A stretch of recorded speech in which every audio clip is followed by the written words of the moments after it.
Good evening everyone. आज हम देखने वाले हैं केमिस्ट्री टॉपिक का जो रेडियो सक्रियता हम लोगों ने क्या किया था, स्टार्ट किया था, उसको आज हम आगे देखेंगे। क्या क्या देखे थे हम लोग रेडियो सक्रियता में। हमने ये देखा था कि रेडियो सक्रियता मतलब किस कारण से रेडियो एक्टिव पदार्थ बनते हैं, ठीक है। और क्या देखा था, रेडियो एक्टिव पदार्थ खोज किसने किया है, फिर और जो रेडियो एक्टिव पदार्थ से कौन कौन सी किरण निकलती है, उसका मात्रा क्या होता है, ठीक है। ये सब हमने क्या क्या किया था, जो पिछले क्लास में हमने ये सब देख लिया था, ठीक है। तो थोड़ा रिवाइज कर लेते हैं उसी को। देखो, रेडियो सक्रियता होता क्या है, ठीक है। ऐसे पदार्थ जिसमें स्वतः क्या निकलती है, भेदी किरणें निकलती है, उसको क्या कहते हैं, उसको कहते हैं रेडियो एक्टिव पदार्थ, ठीक है। इसकी खोज किसने की थी, रेडियो एक्टिव पदार्थ की खोज की थी हेनरी बेकुलर ने। किसने की थी, हेनरी बेकुलर ने की थी, ठीक है। और इसका मात्रक क्या होता है, इसका मात्रक होता है क्यूरी। क्या होता है इसका मात्रक, इसका मात्रक होता है क्यूरी। और इसको हम किसके मापते हैं, इसको हम मापते हैं गाइगर मूलर काउंटर से। गाइगर मूलर काउंटर से हम इसको मापते हैं, ठीक है। जो अल्फा बीटा और गामा किरणें होती है, ये क्या होती है, ये रेडियो एक्टिव किरणें होती है। इसको हम क्या बोल सकते हैं, इसको हम हेनरी बेकुलर किरणें भी कहते हैं, ठीक है। और किसी पदार्थ का रेडियो एक्टिव कब होता है, जब उसमें न्यूट्रॉनों की संख्या बढ़ जाती है। न्यूट्रॉनों की संख्या बढ़ने के कारण ही कोई भी पदार्थ क्या होता है, रेडियो एक्टिव होता है, ठीक है। जब न्यूट्रॉनों की संख्या बढ़ती है तो क्या होता है, नाभिक जो होता है वो भारी हो जाता है। और जो नाभिक भारी होता है वो क्या होता है, अस्थायी होता है। इसी अस्थायित्व के कारण वो हो जाता है रेडियो एक्टिव। और एक और है परिभाषा कि किसी भी पदार्थ में न्यूट्रॉन की अपेक्षा यदि उल्टा बोल दी, किसी भी पदार्थ में यदि प्रोटॉन की अपेक्षा न्यूट्रॉन 1.5 गुना हो तो वो पदार्थ रेडियो एक्टिव पदार्थ के अंतर्गत आता है। क्या है परिभाषा, किसी भी पदार्थ में प्रोटॉन की अपेक्षा यदि न्यूट्रॉन 1.5 गुना हो तो उसको क्या बोलते हैं हम लोग, उसको बोलते हैं रेडियो एक्टिव पदार्थ, ठीक है। जैसे कि जो ड्यूटेरियम होता है उसमें देखना कि जो न्यूट्रॉन की संख्या है वो प्रोटॉन से ज़्यादा हो जाती है, 1.5 गुना, मतलब एग्जैक्ट 1.5 गुना नहीं, लेकिन ज़्यादा हो जाता है। तो क्या हो जाता है, वो रेडियो एक्टिव हो जाता है। वो उसका उपयोग हम किसके लिए करते हैं, जो भारी जल रहता है, जो परमाणु रिएक्टर होता है उसमें मंदक के रूप में हम भारी जल का प्रयोग करते हैं, ठीक। उसके बाद देखते हैं अल्फा किरण की खोज किसने की, तो अल्फा किरण की खोज की है हेनरी बेकुलर ने, ठीक है। और जो अल्फा किरण होता है वो क्या होता है, वो हीलियम के नाभिक के समान होता है, ठीक है। तो कल मैंने पिछले क्लास में समझाया था कि हीलियम के नाभिक के समान क्यों होता है, कि जो हीलियम के नाभिक में क्या पाया जाता है, न्यूट्रॉन और प्रोटॉन, ठीक है। तो न्यूट्रॉन और प्रोटॉन पाया जाता है। न्यूट्रॉन क्या होता है, उदासीन, और प्रोटॉन क्या होता है, प्रोटॉन में होता है प्लस चार्ज, ठीक है। और अल्फा किरण पर भी क्या होता है, प्लस चार्ज, 2 प्लस चार्ज होता है, ठीक है। और हीलियम का परमाणु क्रमांक क्या होता है, हीलियम का परमाणु क्रमांक होता है 2। परमाणु क्रमांक किसको दर्शाता है, परमाणु क्रमांक दर्शाता है प्रोटॉन और इलेक्ट्रॉनों की संख्या को। लेकिन हम परिभाषा में किसका यूज करते हैं, प्रोटॉन का यूज करते हैं, क्योंकि इलेक्ट्रॉन क्या करता है, बंध बनाने में भाग लेता है तो वो कम ज़्यादा होता रहता है, ठीक है। इसलिए क्या करते हैं, हम प्रोटॉन का यूज करते हैं किसमें, परमाणु क्रमांक के लिए। तो 2 क्या हुआ, परमाणु क्रमांक हुआ। और हीलियम का परमाणु भार कितना होता है, हीलियम का परमाणु भार होता है 4। क्यों, परमाणु भार होता है प्रोटॉन और न्यूट्रॉन का योग। तो क्या बोला जा रहा है, जो अल्फा किरण है उसमें 2 क्या होता है, धन आवेश होता है, ठीक है। और जो अल्फा किरण में 2 धन आवेश होता है। और जो हीलियम का नाभिक होता है उसमें भी क्या है, 2 धन आवेश है। इसलिए बोल रहे हैं कि अल्फा किरण किसके समान होता है, हीलियम के नाभिक के समान होता है, ठीक है, ये बोला गया। और ये क्या होता है, ये सबसे भारी होता है। जो अल्फा किरण होता है ये सबसे भारी होता है, ठीक। इसकी चाल कम होती है, इसको हवा के द्वारा भी रोका जा सकता है। ये जिस भी गैस से निकलती है उसको क्या कर देती है, ये आयनित कर देती है, ठीक। और इसका भार हाइड्रोजन के भार का 4 गुना होता है। और इसका वेग प्रकाश के वेग का कितना होता है, प्रकाश के वेग का 1/10वां भाग होता है, किसका वेग, अल्फा किरण का, ठीक है। और गामा किरण की खोज किसने की थी, तो गामा किरण की खोज की थी रदरफोर्ड ने, बीटा किरण, अल्फा के बाद बीटा किरण की खोज किसने की थी, रदरफोर्ड ने की थी। किसका खोज किया था, बीटा किरण की खोज किया था किसने, रदरफोर्ड ने। बीटा किरण के ऊपर क्या होता है, माइनस चार्ज होता है और ये इलेक्ट्रॉन के समान होता है, ठीक है। और इसका द्रव्यमान हाइड्रोजन के द्रव्यमान का 1/1837वां होता है, 1837 गुना होता है, ठीक है। और जो अल्फा किरण है वो कैथोड की ओर क्या होती है, विचलित होती है, क्योंकि अल्फा के ऊपर प्लस होता है और कैथोड के ऊपर माइनस चार्ज होता है। तो क्या होता है, विपरीत चार्जों के बीच क्या होता है, अट्रैक्शन होता है, ठीक है। इसलिए जो अल्फा किरण होता है वो किधर जाता है, कैथोड किरण की ओर जाता है। और क्योंकि जो बीटा किरण है उसमें क्या है, माइनस है, तो इसको क्या बोलते हैं, इसको कैथोड किरण भी बोलते हैं। ठीक, मतलब इसे इलेक्ट्रॉन का प्रवाह भी बोलते हैं। और जो इसका वेग होता है किसका, बीटा का जो वेग होता है वो प्रकाश के वेग के 9/10 भाग होता है। ठीक, अब हम बात करते हैं गामा किरण का।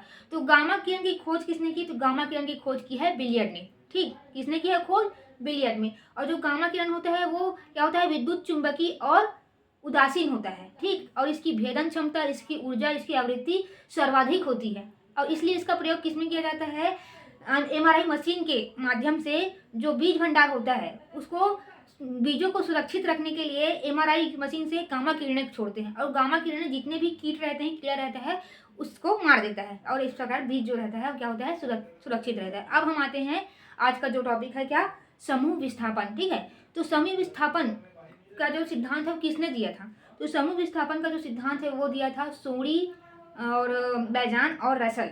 सोडी, बैजान, रसल, इन्होंने क्या दिया था, इन्होंने दिया था रेडियो मतलब इन्होंने दिया था समूह विस्थापन का जो नियम है उसको दिया था। किसने, सोडी, बैजान और रसल ने।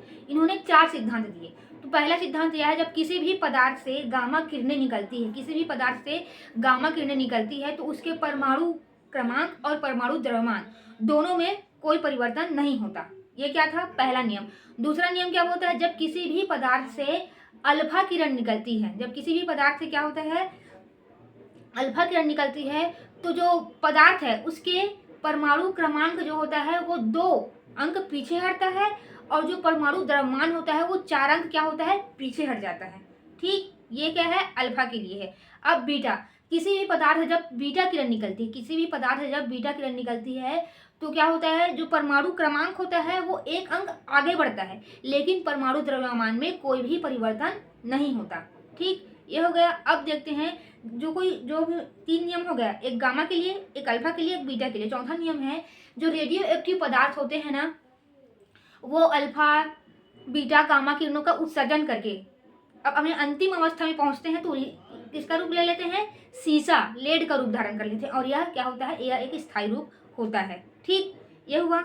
और अब इसको हम समझते हैं कि कैसे अल्फा किरण निकलने से कैसे परमाणु क्रमांक में कमी आ रहा है, क्या आ रहा है, इससे क्वेश्चन कैसे बनेंगे, ये सब देखते हैं। ठीक, तो समूह विस्थापन से हम स्टार्ट कर रहे हैं। क्या पढ़ना है हमको, रेडियो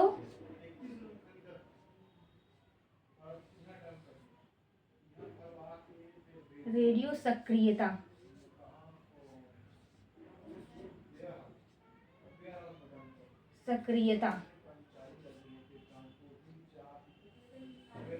ठीक, हम क्या देख रहे हैं, रेडियो सक्रियता देख रहे हैं। तो जो हमने कल पढ़ा था उसको थोड़ा रिवाइज कर लिए। अब हम स्टार्ट कर रहे हैं क्या, समूह विस्थापन। ठीक, क्या कर रहे हैं, समूह विस्थापन। ठीक, तो किसने किसने दिया था इसको, जो समूह विस्थापन का नियम है वो किसने दिया था, वो दिया था सोडी, बैजान, और रसल है ना, बैजान ही की बैजान है, बैजान, सोडी, बैजान और रसेल, इन्होंने क्या दिया था, इन्होंने दिया था नियम क्या, समूह विस्थापन का। ठीक है, तो इसका पहला नियम क्या बोलता है, जब किसी भी पदार्थ से गामा किरण निकलती है, किसी भी पदार्थ से गामा किरणें, किसी भी पदार्थ से गामा किरणें निकलती है तो उसके परमाणु क्रमांक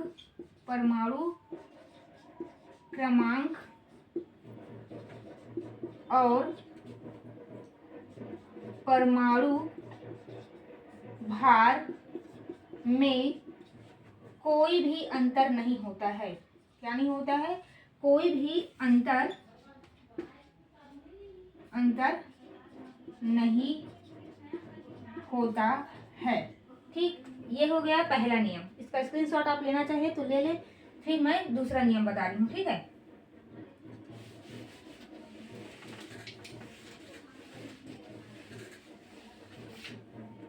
तो दूसरा नियम क्या बोलता है, जब भी किसी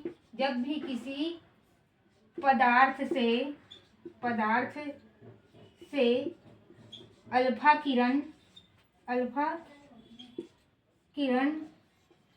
निकलता है, क्या होता है, जब भी किसी पदार्थ से अल्फा किरण निकलता है तो उस पदार्थ के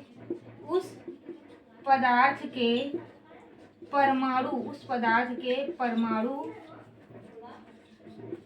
क्रमांक, जब भी किसी पदार्थ से अल्फा किरण निकलता है तो उस पदार्थ के परमाणु क्रमांक दो अंक पीछे हो जाता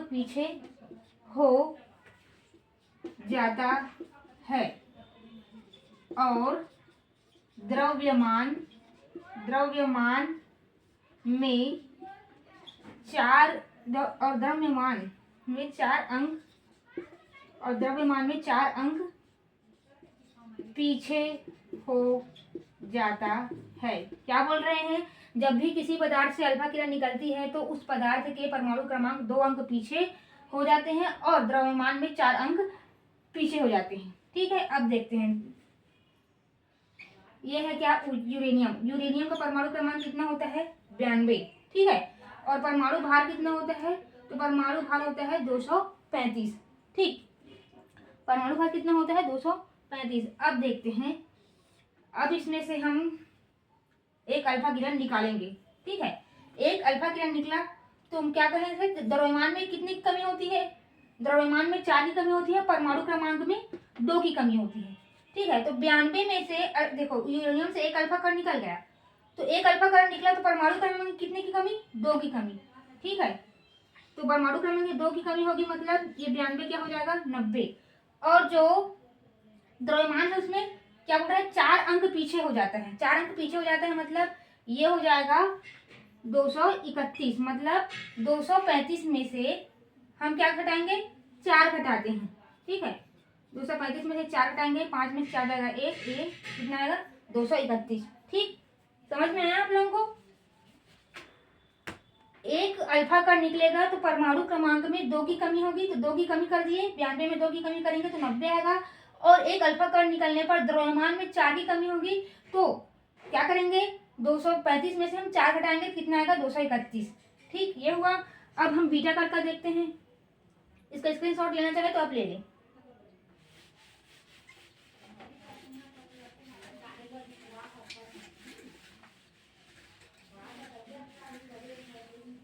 देखो अब हम देखते हैं बीटा किरण का क्या होगा। जब भी किसी पदार्थ से बीटा किरण निकलती है तो पदार्थ का परमाणु क्रमांक एक अंक आगे बढ़ जाता है। एक अंक क्या होता है, एक अंक आगे बढ़ जाता है। परमाणु द्रव्यमान में कोई परिवर्तन नहीं होता है। देखो बीटा किरण निकलेगी तो परमाणु जो क्रमांक है उसमें 1 की वृद्धि होगी, लेकिन द्रव्यमान में क्या होगा, द्रव्यमान में कोई भी परिवर्तन नहीं होगा। ठीक है, द्रव्यमान में क्या, कोई भी परिवर्तन नहीं होता है। ठीक, तो अब इसको देखते हैं। यूरेनियम का परमाणु क्रमांक कितना है, 92। ठीक है, और परमाणु भार है 235। इसमें से हमने क्या निकाला, एक बीटा किरण निकाला, ठीक, बीटा किरण निकाला, फिर क्या बोल रहे हैं, परमाणु क्रमांक में 1 की वृद्धि होती है, ये 92 है, इधर आके क्या हो जाएगा, ये 1 की वृद्धि होगी 93, लेकिन परमाणु जो द्रव्यमान है उसमें कोई परिवर्तन नहीं हुआ, ये 235 का 235 ही रहेगा, ठीक है, जब बीटा किरण निकलता है तो ये नियम दिया है सोडी, वैजान और रसल ने, ठीक, अब इसका स्क्रीनशॉट लीजिए। फिर हम चौथा नियम जो है वो भी लिखवा देती हूँ मैं, ठीक।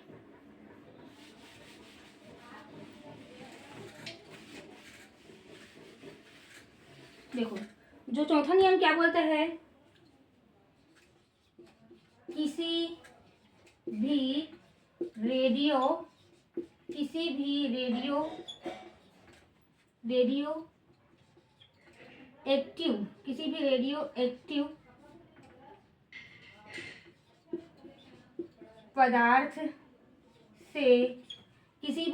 एक्टिव पदार्थ से अल्फा, बीटा और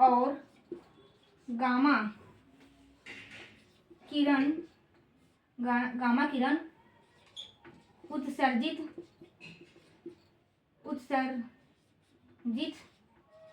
होकर, किसी भी रेडियो एक्टिव पदार्थ से अल्फा, बीटा और गामा किरण उत्सर्जित होकर जब वह अपने अंतिम अवस्था में पहुंचता है तो, जब वह अपने अंतिम अवस्था में पहुंचता है तो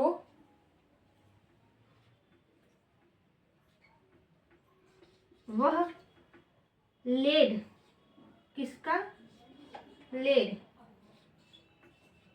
यानी कि सीसा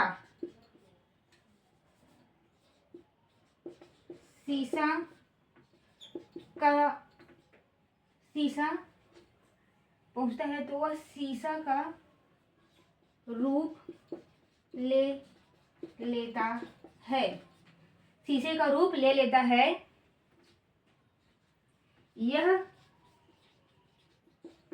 स्थायी होता है, क्या बोल रहा है, किसी भी रेडियोएक्टिव पदार्थ से अल्फा, बीटा और गामा किरणें उत्सर्जित होकर जब वह अपने अंतिम अवस्था में पहुंचता है तो वह लेड के रूप में क्या ले लेता है, लेड का रूप ले लेता है और यह स्थायी रूप होता है। मतलब जो रेडियो एक्टिव पदार्थ की अंतिम अवस्था क्या होती है पूछेगा तो रेडियो एक्टिव पदार्थ की जो अंतिम अवस्था होती है वो होता है लेड, ठीक, वो क्या होता है, वो होता है लेड। अब हम आगे देखते हैं जो संभारिक क्या होता है और समस्थानिक कैसे बनाया जाता है, ठीक है। तो आप इसका स्क्रीनशॉट लेना चाहें तो ले लें, फिर हम आगे देखते हैं।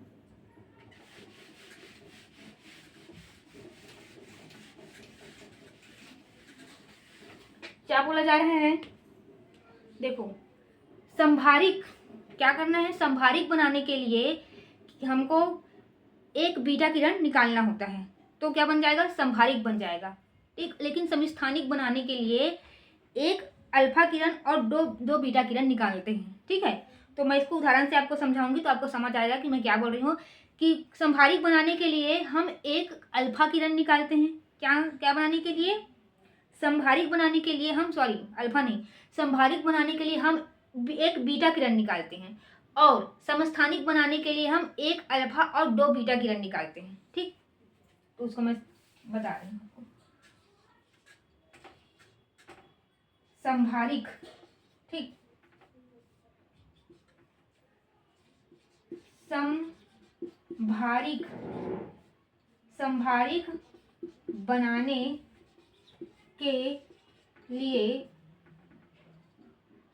संभारिक बनाने के लिए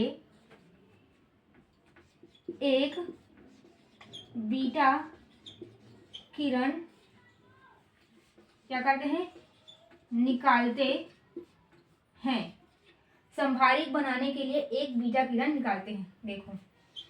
देखो यूरेनियम क्या है, यूरेनियम का परमाणु क्रमांक है 92, भार कितना है 235, ठीक। एक क्या निकालेंगे, बीटा किरण। तो बीटा किरण निकालने से क्या होता है, जो परमाणु क्रमांक है वो एक अंक क्या होता है, आगे बढ़ जाता है, लेकिन उसके द्रव्यमान में कोई भी परिवर्तन नहीं होता, ठीक है। तो जो क्रमांक है वो एक आगे बढ़ जाएगा, बीटा किरण निकलने से क्या हो जाएगा, 92 से हो जाएगा 93, और परमाणु भार में कोई परिवर्तन नहीं होता, इसलिए हो जाएगा क्या, ये 235। तो ये क्या हो गया, संभारिक हो गया। संभारिक में क्या होता है, संभारिक में परमाणु क्रमांक अलग अलग होते हैं, लेकिन परमाणु भार क्या होता है, एक समान होता है। यही संभारिक की परिभाषा होती है। तो इसमें देखो परमाणु क्रमांक अलग अलग दिख रहे हैं, लेकिन परमाणु भार क्या है, समान है ना। तो संभारिक बनाने के लिए एक बीटा किरण निकालते हैं। इसका आप स्क्रीनशॉट लेना चाहे तो ले लें।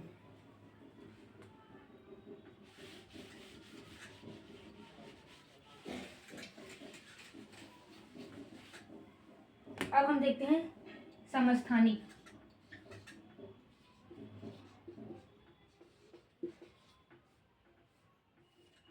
ठीक, क्या देख रहे हैं, अब हम देख रहे हैं समस्थानिक।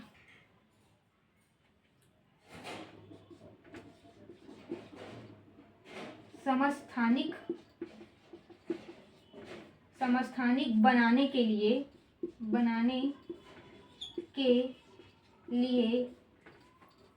एक अल्फा और दो बीटा, एक अल्फा और दो बीटा किरणें, एक अल्फा और दो बीटा किरणें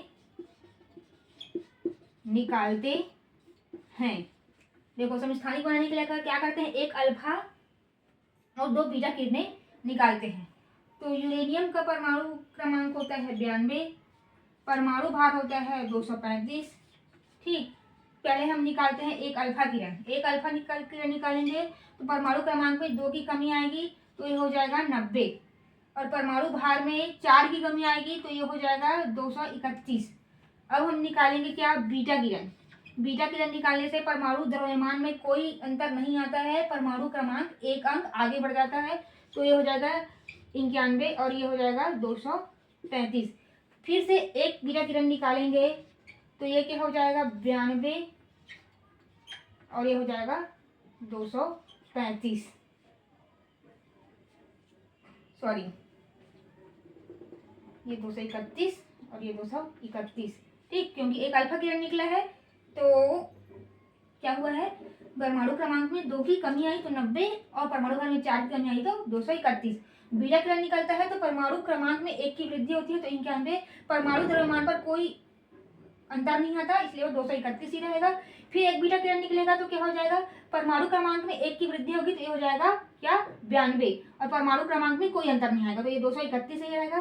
तो देखो 92 235 ये, और 92 231 ये क्या है, समस्थानिक है। समस्थानिक की परिभाषा क्या होती है, समस्थानिक की परिभाषा में यह होता है कि परमाणु क्रमांक समान होते हैं, लेकिन परमाणु द्रव्यमान क्या होता है, भिन्न भिन्न होता है, उसी को क्या कहते हैं, समस्थानिक।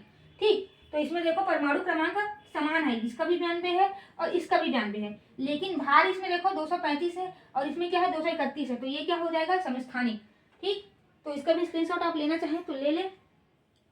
तो आज की क्लास में बस इतना ही। अगर ये क्लास आपको अच्छा लगा होगा तो लाइक कीजिए, शेयर कीजिए और सब्सक्राइब कीजिए। धन्यवाद।